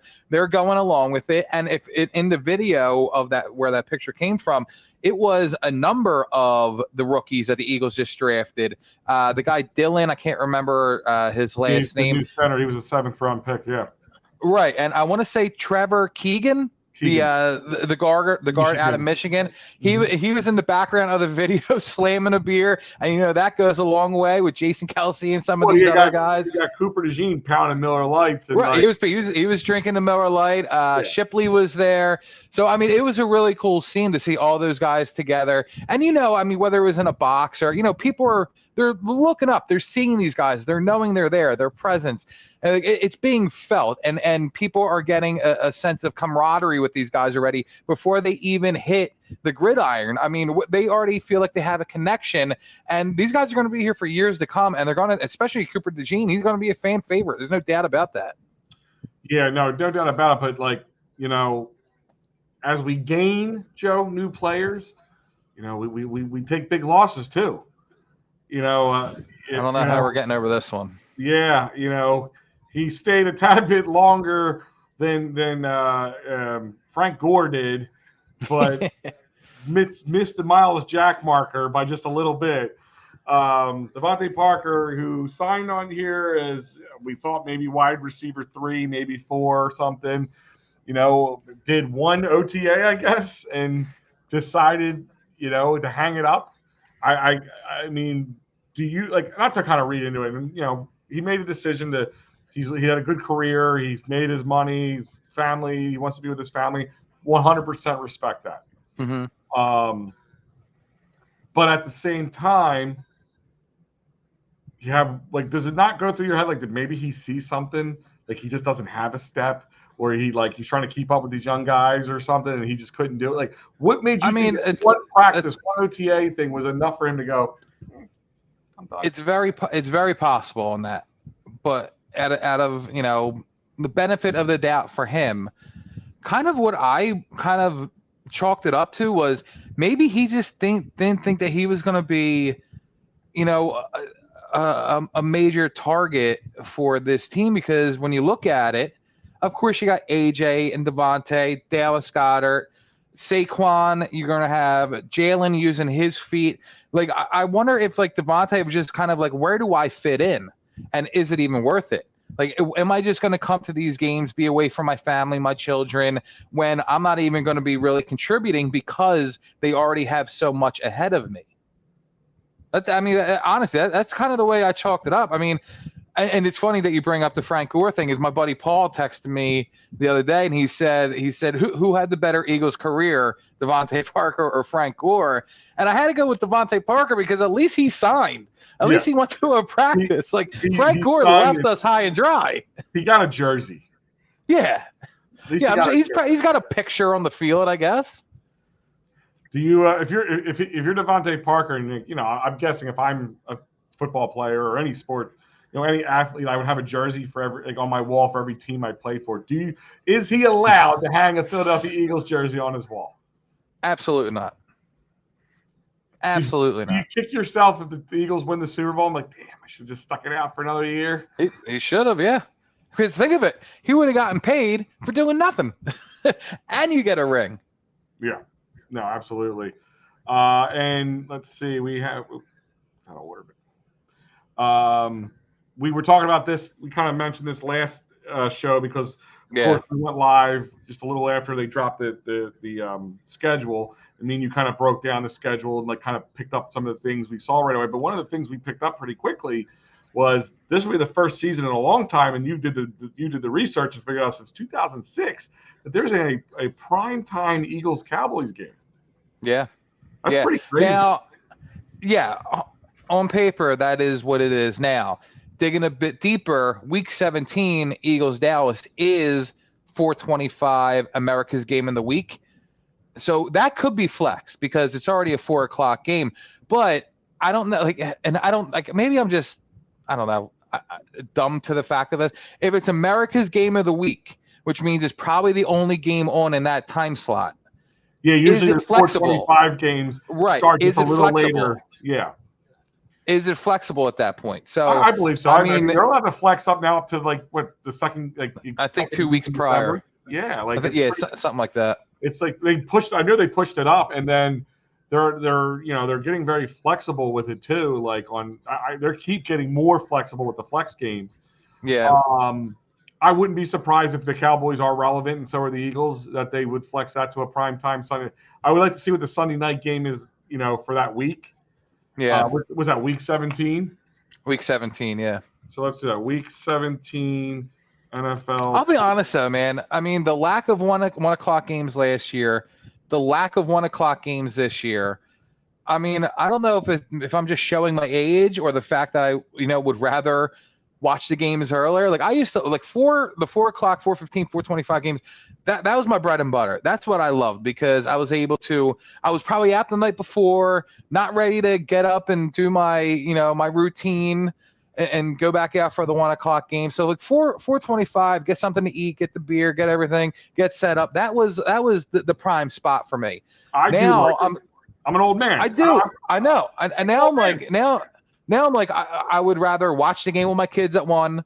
I'd rather, because I'm up earlier. I'm getting my stuff done. I have more time in the morning to get the food, get the beer, get everything set up. So 1 o'clock games, like I'm almost, more on the side of the 4:25 now. But when it comes to Sunday night and Monday night games, I'm just like, come on, because then the kids can't watch. My wife is always in bed by halftime at the latest, and then I'm up by myself, doing my thing. And it's like I'd rather be enjoying it with my people.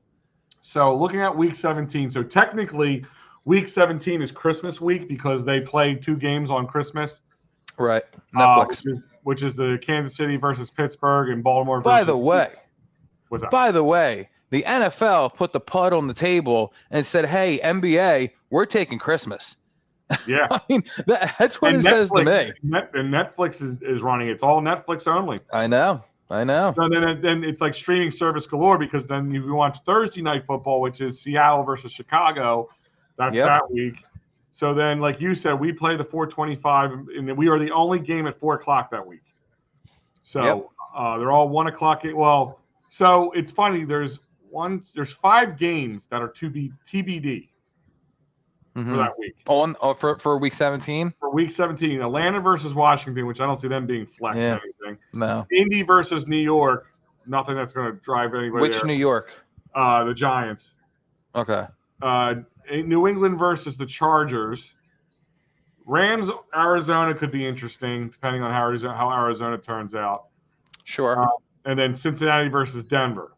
So I don't see them getting flexed into any late games. And then the Sunday night game is Miami versus Cleveland. Okay. That could be I could see that being a Sunday night game. I could. Yeah. It is the current one. So unless Cleveland just had, listen, I don't believe in Deshaun Watson at all. I really don't think he's that good of a. I mean, he's a very talented. He's the Kirk Cousins of the AFC to you. He's not that bad. I won't go that bad. But again, you're not too far off the beaten path in the sense of what has he won? He did well. A court case. Huh? A court case. No, he paid his way through that one. He got out of his some way. Yeah, but the only thing he won was that contract because Cleveland was dumb enough to give it to him. Okay. I know. That was to guarantee him all that money. I mean, yes, they were.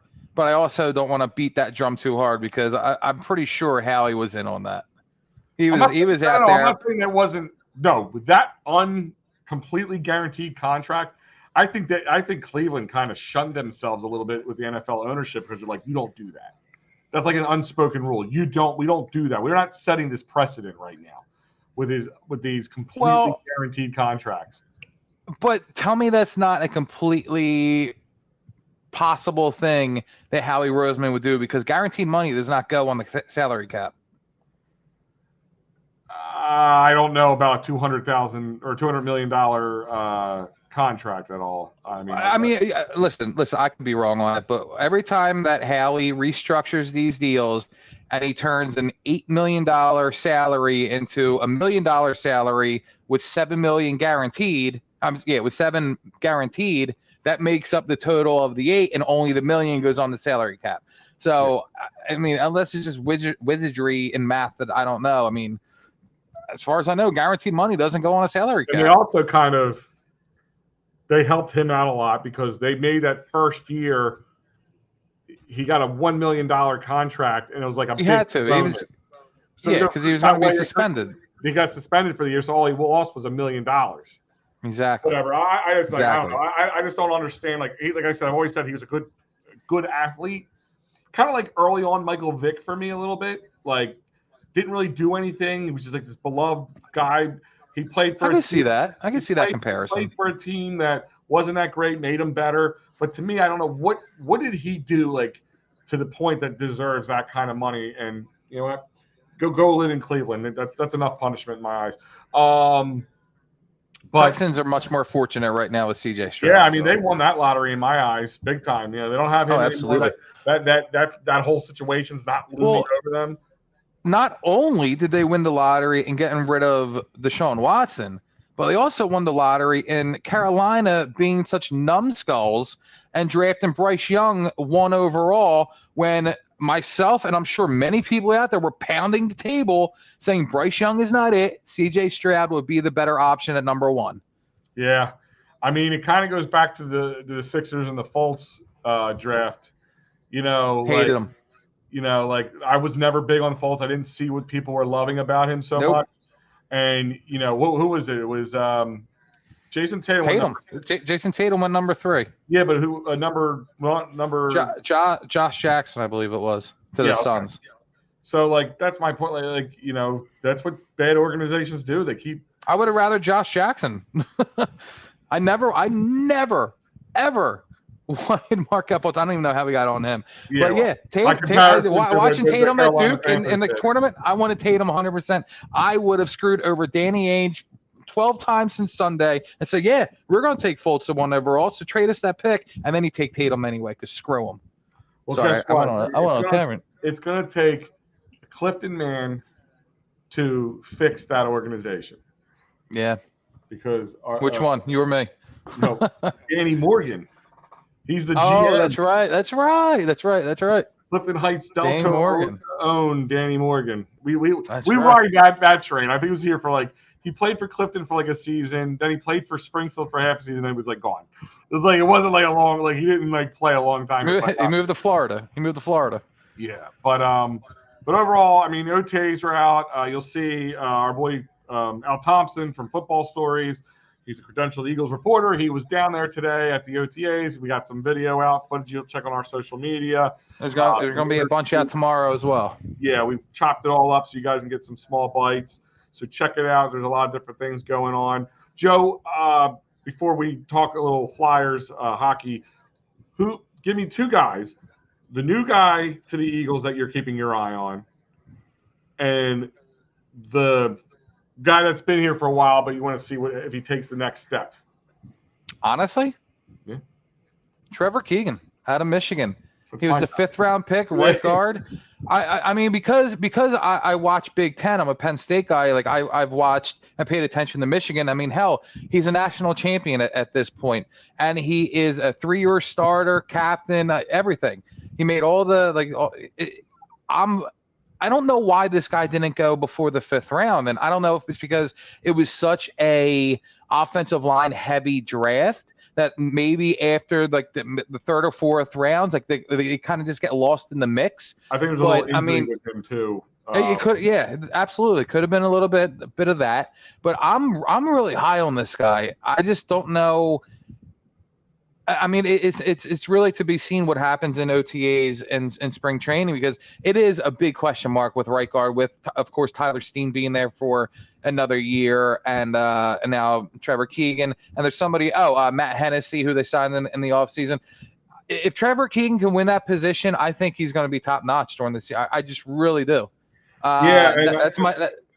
I'm going to go along with you just on this one, because that really was where I was going to go. And not just him, but that position, because, right now we have a lot of possibility. We were wondering who's going to play right guard. Now we're going to wonder which guy is going to play right guard. Yeah.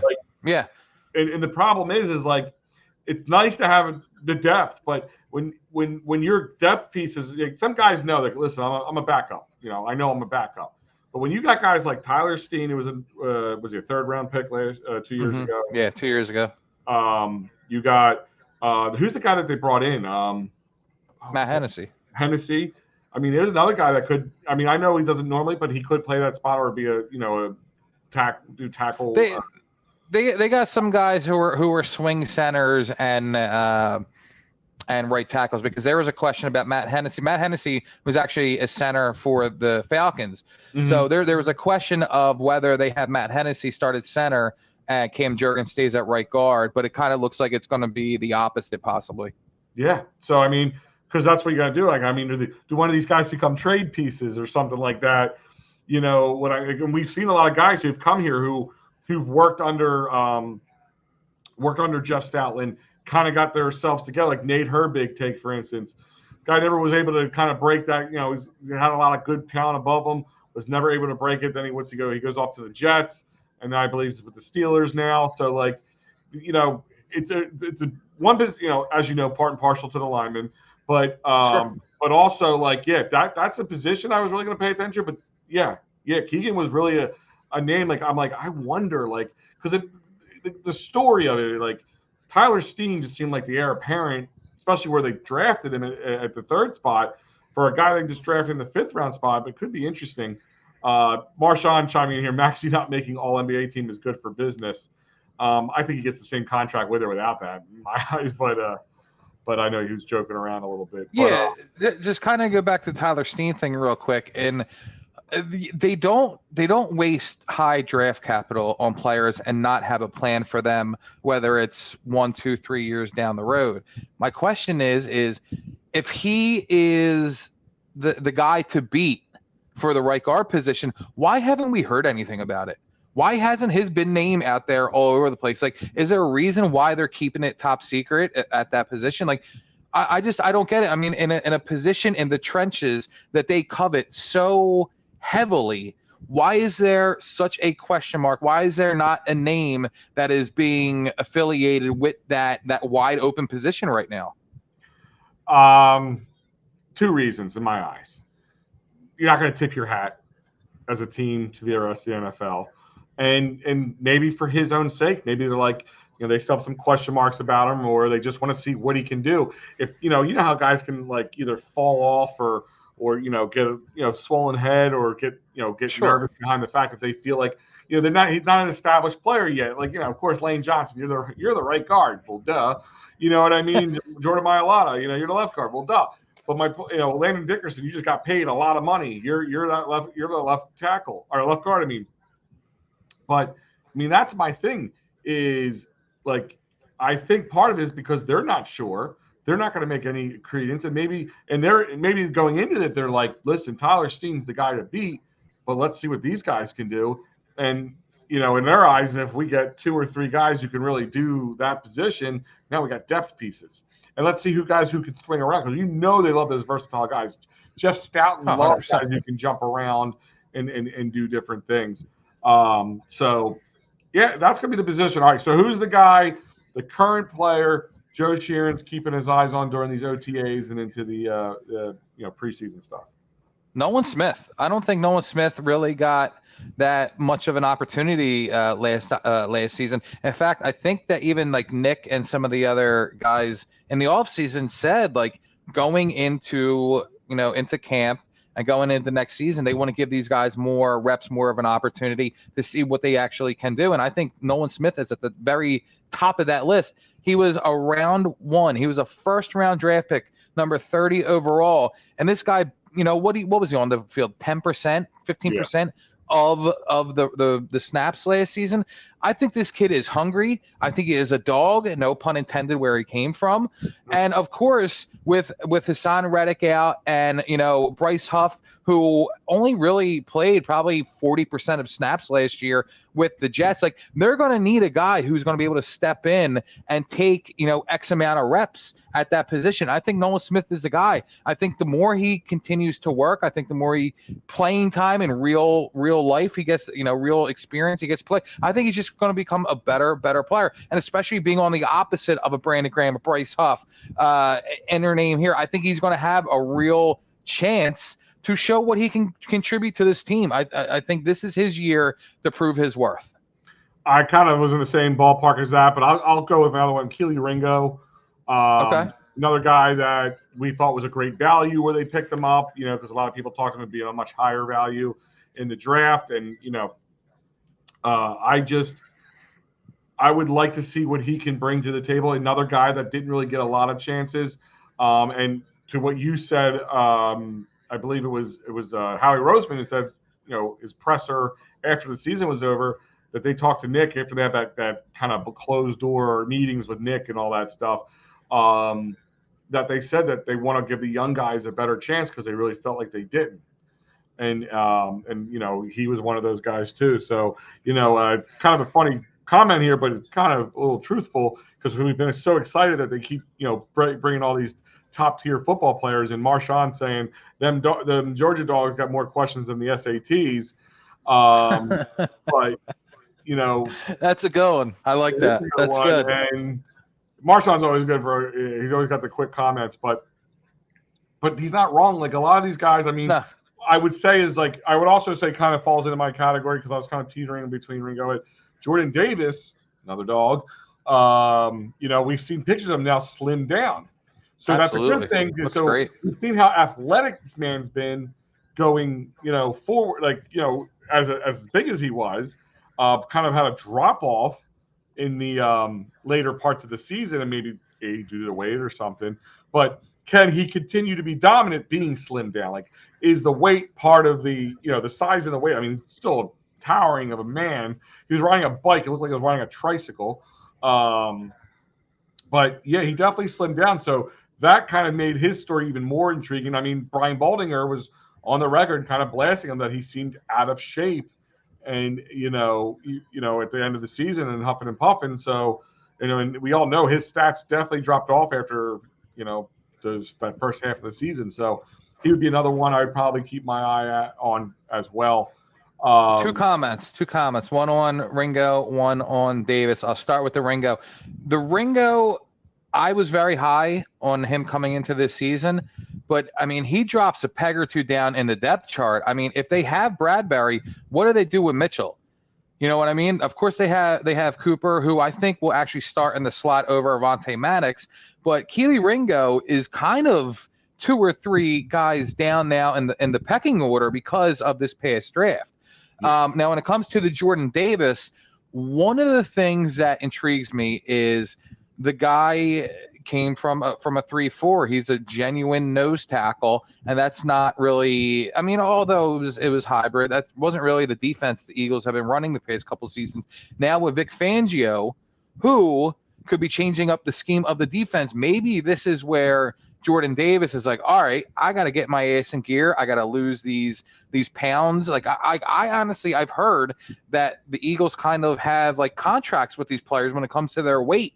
And when they don't, follow by the letter of the law and they come in overweight week after week, there are penalties. So, I mean, knowing that a Fletch is gone and Jordan Davis is going to have that much more of an opportunity under Vic Fangio, I think this is really where he's like, okay, now I have to become the professional that I was brought here to be and go by because that they give them the diet, regiments and all that stuff. They give them everything.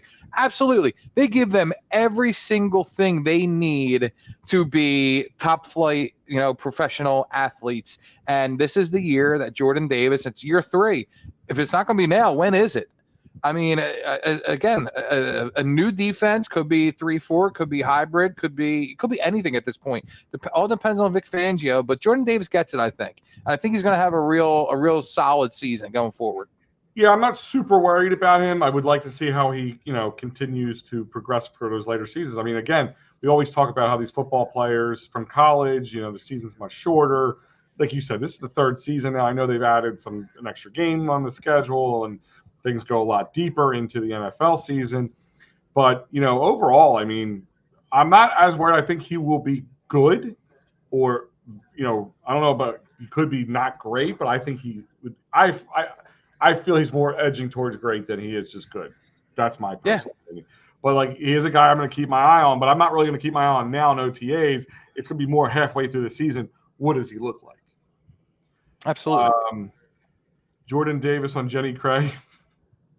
Hey, whatever he's doing, it's working. Whatever. I mean, you could definitely see they had a side-by-side with him, with the jersey. You see the little belly, he's slimmed straight down, like almost like he looks Lane good, man.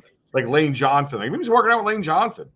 Hopefully just working out with him. No other Lane Johnson back issues. But like, I mean, haven't had that problem in a very long time. I know, but I'm saying, like, not disrespectful of you to bring that up again. But you've seen the size of Lane Johnson for being as jacked as he is. It's kind of a phenomenon. He's such a big dude. Like, to get a guy that big, that ripped. I remember, like, kind of like a little diversion in this conversation, but the Big Show we all watched growing up, Paul White, on WWF or WWE, or was WWF to the WWE at the time.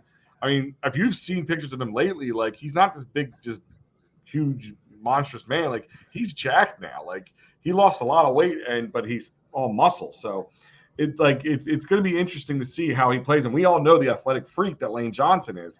let's see how that, if we have the Lane Johnson on the defensive side of the ball, good things can happen, Joe. Good things can absolutely. happen. But I know Marshawn's favorite conversation to be had right now is we're going to last bit of conversation for tonight, and we're going to switch gears here to the Philadelphia Flyers because we got to talk. We don't get the opportunity to talk Flyers as much as we would hope, Joe. And especially now, we're going to be looking at the NHL draft and who's going to be new pieces.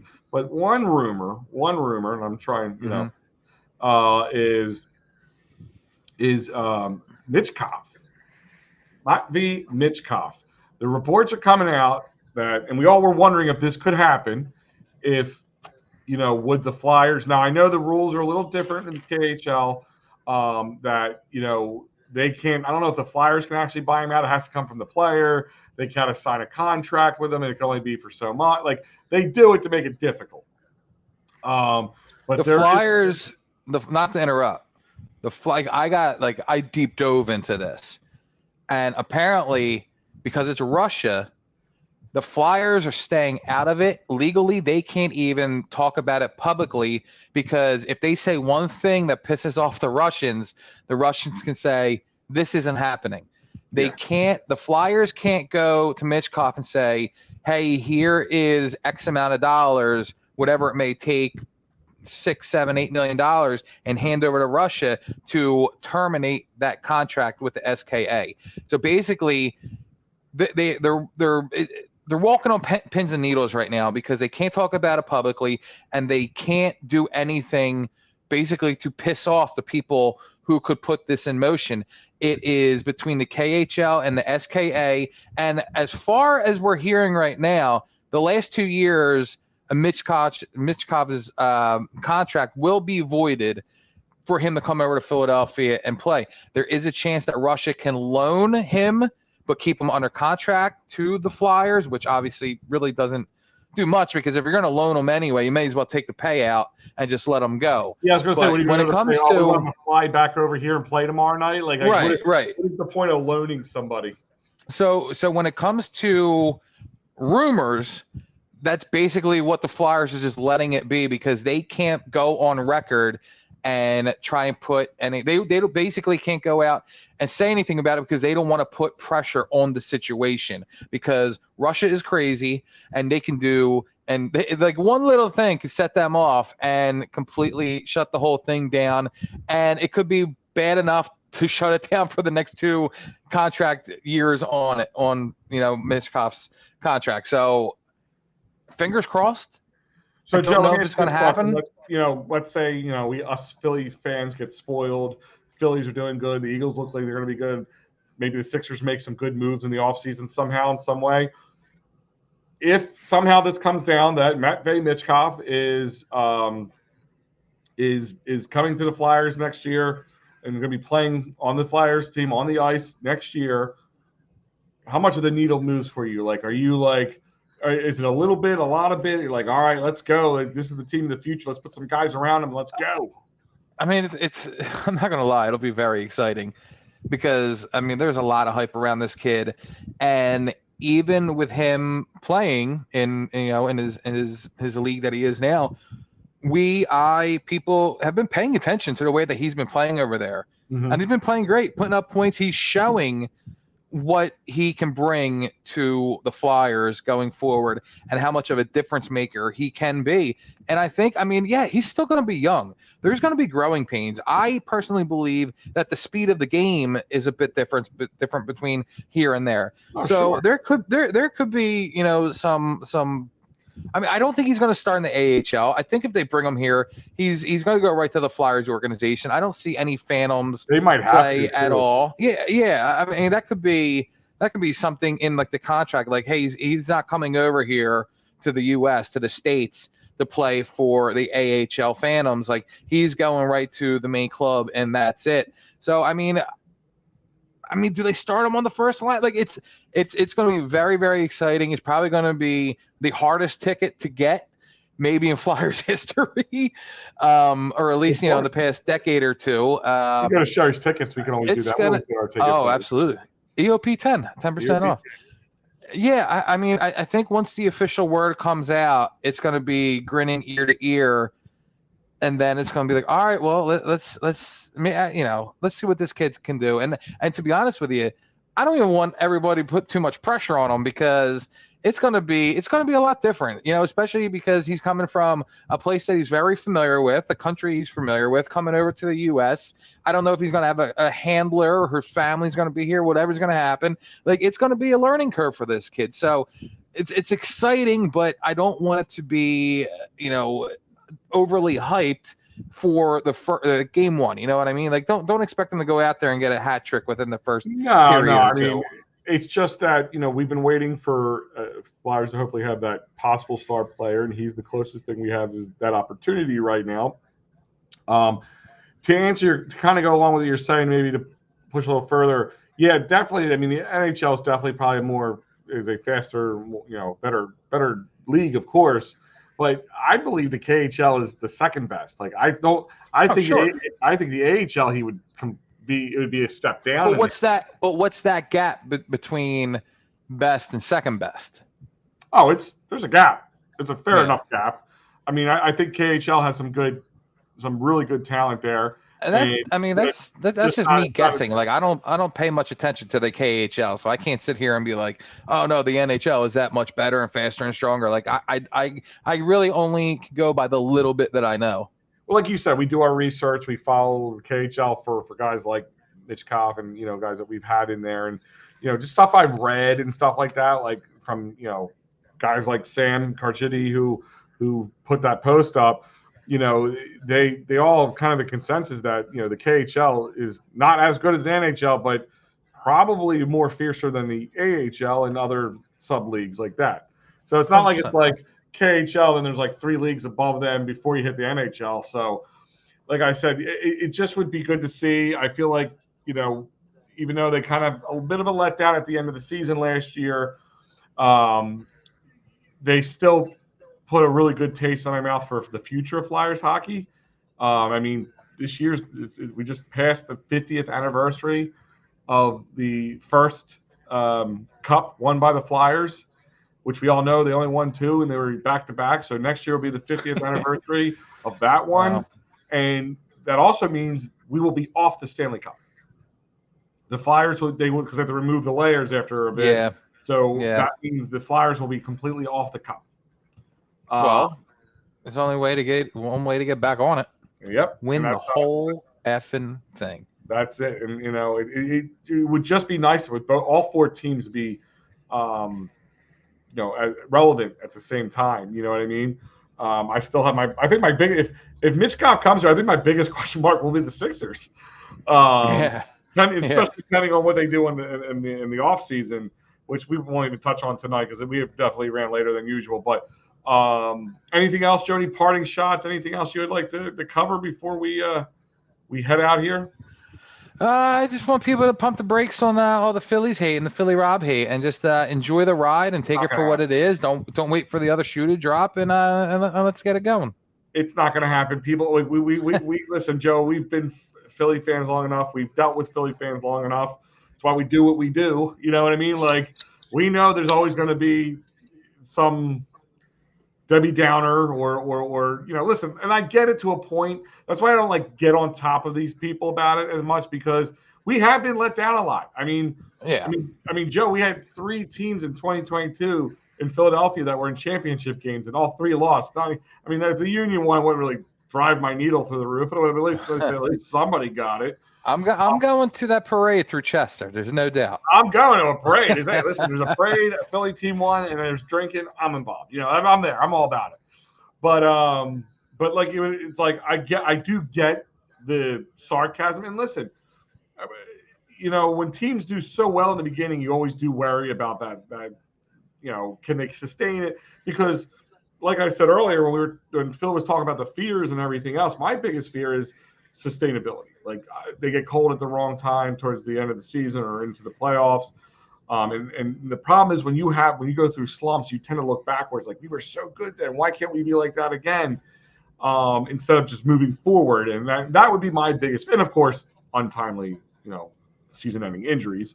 But no, Sure. outside of that, yeah, that would be my biggest fear. Is just stay. Like I want this, but and again, I don't feel like this Phillies team does. I should say I do feel this Phillies team has the ability to stay steady Eddie. And listen, are they they're gonna have more than 2-game losing streaks? Sure. But I don't know. think they're going to have many more and big ones. Like I said, people say, oh, they're going to have a 10-game losing streak. I don't know about that.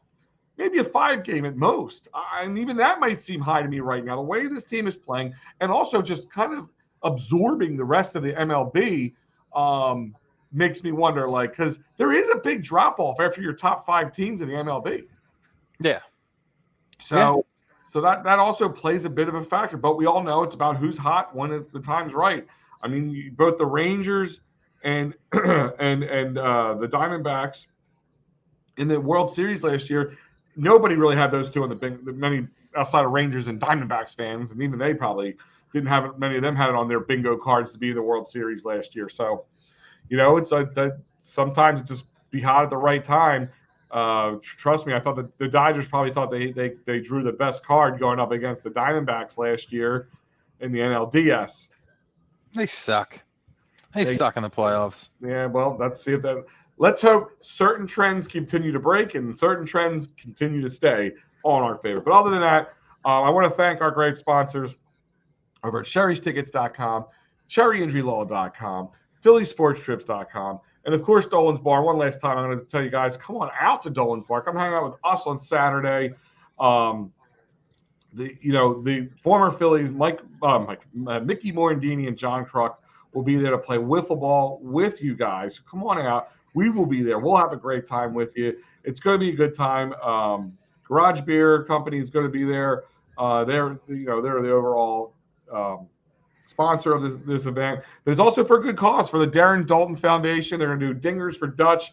It's all wiffle ball, so you don't have to be, it's not the super athletic thing, but Mickey does take it seriously. So it's actually going to be it's going to be fun because it's Team Mickey versus Team Kruk, and their personalities are just so the way they are, like these zany guys, but Mickey does take it serious. I would love to see how this plays out. So come on out May 25th, this Saturday, 24 East Sellers Avenue in Ridley Park, right off at 95. So if you're coming from Delaware, Jersey, from the city, 95 North, 95 South, it's right off 95. So come on out and hang out with the rest of us here at EoP. We'll have a big tent. You can't miss us. Yeah, Mickey takes this so seriously that the time I batted against him, I whizzed 2 wiffle balls right by his ears, and then he threw one at me. Oh, he threw it. He went head hunting. Yeah. That was I got a video to prove it. Yeah, no. It's a family thing too. Like my kids were there, they got their shirts. Tommy Green was there one time, Mickey was there. Yeah. Who else do we have? Kevin Stocker. Stocker was there. Jordan Mailata. Hollis Thomas. Hollis, yeah. Brandon Brooks. Mill Thompson. Mm-hmm. Brandon Brooks. Yeah. So that was Charlie Manuel. Charlie was there. Yeah. So like got a lot of kids got like their jersey signed and stuff. So, my son's like, what do we do with my jersey? And I'm getting out of it. I'm like, we're going to put that in a nice little frame and hang it up, buddy. That's yours for the rest of your life. So, great way to make memories. And it's a good time. Told you a lot about it. I hope to see you guys there. And, come see us and come say hi and we'll have a beer with you. Other than that, I'm Big Al. And I'm Joey Sheeran. We out.